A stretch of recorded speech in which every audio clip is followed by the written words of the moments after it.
Hello বন্ধুরা, সবাই কেমন আছো? আশা করি সবাই ভালো আছো, আমিও ভালো আছি। আজকে নতুন একটা রেসিপি নিয়ে চলে এসেছি, সম্পূর্ণটা রেসিপিটার সাথে থাকো তোমরা। আলু দুটো আমি কেটে নিচ্ছি। আলুগুলো আমি কেটে নিয়েছি একটা গ্রেটের সাহায্যে। এবার আমি ধুয়ে নেব। বরফটা দিয়ে একটু আলু চিপসটাকে মাখিয়ে নেব, তারপরে আমি আলু চিপসটাকে ভেজে নেব। গ্যাসটা আমি ধরেই দিয়েছি বন্ধুরা। এবার কড়াই গরম হয়ে গেছে, তেল দিয়ে দেবো। তেলটা আমার গরম হয়ে গেছে বন্ধুরা, এবার আমি আলুটা দিয়ে দেবো।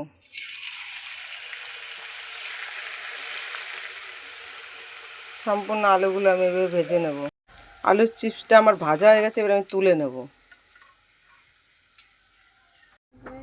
ওই একে তেলে আমি বাদামটা ভেজে নেব। আমি কারি পাতাটাকেও ভেজে নেব।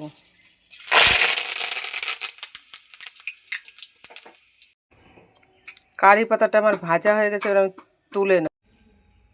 সম্পূর্ণ আলু ভাজার রেসিপিটা আমার হয়ে গেছে বন্ধুরা। দেখো, নেমন্তন্ন বাড়ির মতন ঝুরি ভাজা।